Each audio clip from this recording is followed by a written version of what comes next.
Hello and welcome to the Center for European Policy Analysis and the 2023 CEPA Forum. My name is Sam Greene. I'm Director of the Democratic Resilience Program at CEPA.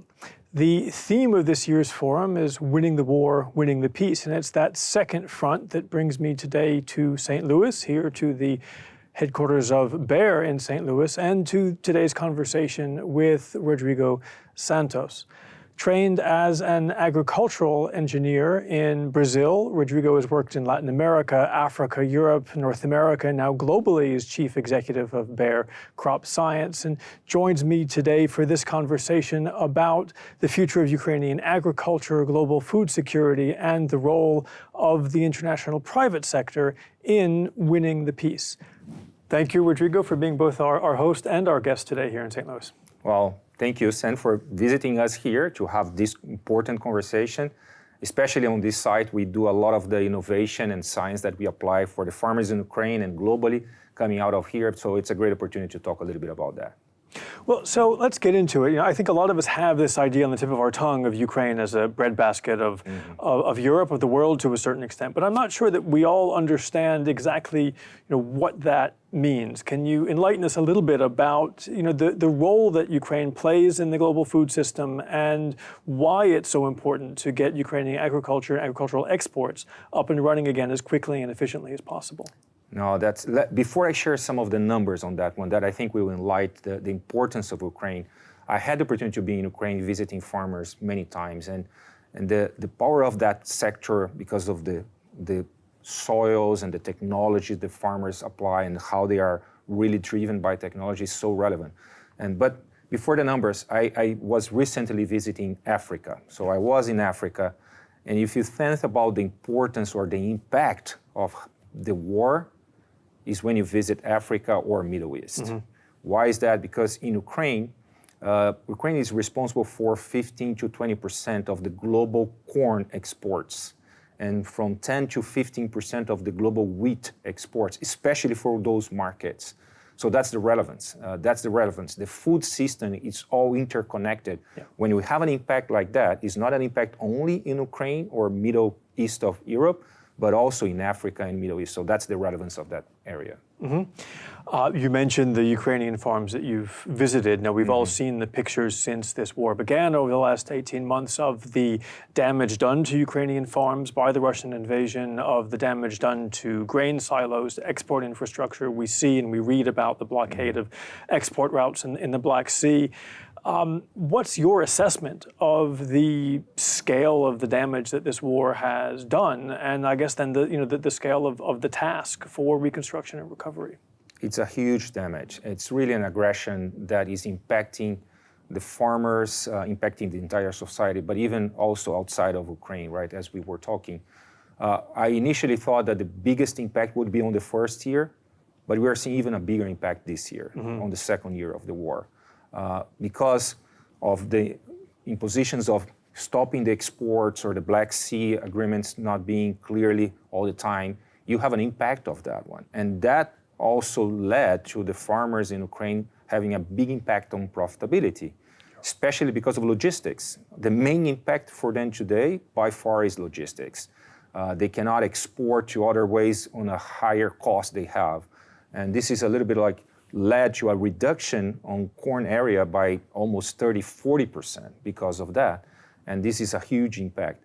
And this is the direct impact. You have other impacts like the mines on farmers' field. That's another one that will stay longer, and we're going to need to work on that one. But the impact of the war was significantly on the first year and even bigger this year on the second year of that. Mm-hmm. We've seen various estimates, right, of the scale of reconstruction, the cost of reconstruction. People have talked about figures, not just in agriculture, obviously, but you're talking about Ukrainian industry, infrastructure, housing, energy, telecommunications, ranging from 300 billion to $1 trillion or more dollars. Clearly, governments are not going to be able to cover the entirety of that cost. There is a role that's going to need to be played by the private sector.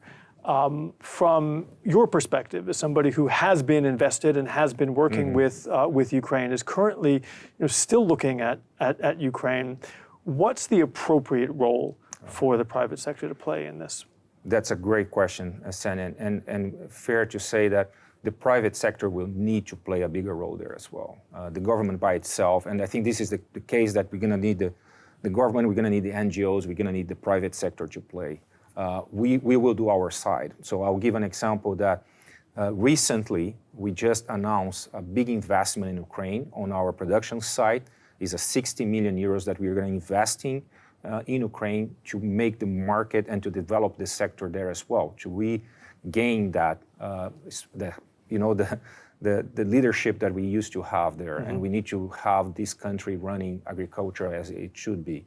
So this is a good example. We are working in different forms. I mentioned about the mine. Mm-hmm. We donate close to 900,000 euros for one of the partners that we have that basically acquire a large machine to scan mines in large fields of the farmers. That's another example. We are working with the farmers. We donate with the farmers also seed for this year. There's a lot of actions, and I'm trying to give examples of really actions that we need to put in place, mm-hmm. all the private sector, to help that sector. It's important for the Ukrainian farmers. It's important for the country.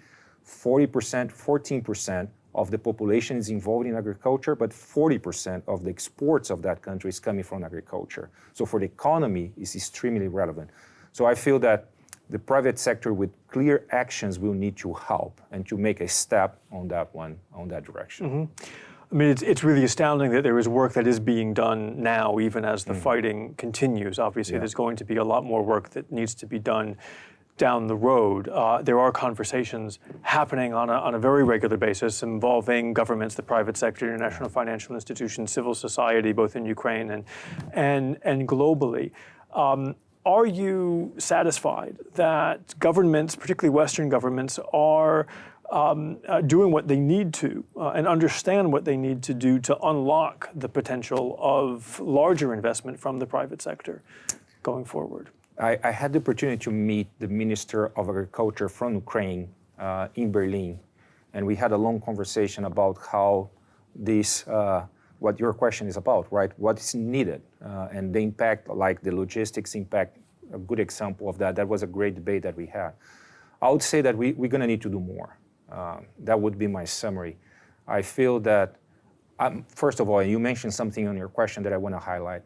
I was so impacted by the resilience of the farmers there, mm-hmm. and from our organization as well. We have 700 people from Bayer working every day in Ukraine, mm-hmm. and delivering seed to the farmers and the inputs they need to produce.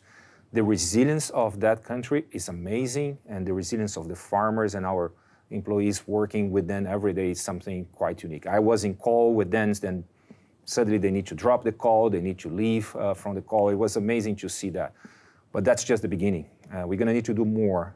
And I feel that the government will need to bring the different sectors together and how we take the actions that we were talking about, mm-hmm. To help the farmers.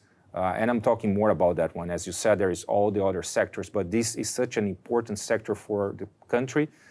And they have this opportunity to really regain that position they had before the war. Do you have a sense of a time scale? How much, how quickly can Ukraine get back up to where it was, or even beyond where it was? The Ukrainians talk a lot about wanting to use this recovery as an opportunity, also not to simply to rebuild what they had, right, but to build towards a better and a more efficient sector in the future. That's a great question. One thing that first, and I really hope that this war ends as sooner as possible. That's something that we wish that if there is one thing that the global community should continue to pressure is to have an end of that war. That's the first piece. And then the second piece will take time. And another element that you said is not only regaining the position, but how they can even advance. And recently we announced with a partnership with the US government to do another investment in Ukraine. There is a $15 million investment that also to develop the digital agriculture of the country so they can really have a higher position than they were before. In the end of the day, this will take years. It will take years. They will need to clean up. They will need to regain the logistic component and the competitive of the sector. But I feel that everything is in place to not only take the position they had, but as you said, to go even beyond. And one of the elements that we are doing is working there with the farmers to advance with a digital agriculture that I feel that will be very helpful for them managing their fields in the future. You've talked about significant investments, again, even in the course of this war. I think just in the last 5 minutes, you've mentioned investments totaling somewhere in the range of 80 million, a lot more to come. What underpins Baer's strategic commitment, if I can call it that, to Ukraine? And it's, again, that's a reflection that we have. When we think about Bayer and in agriculture, we have a very long view, right? And we are very impacted by the fact that when you think about FAO and United Nations numbers, they say we're going to need to produce 50% more food and feed for the growing population of 2050. We're going to have 2.2 billion people more in this planet.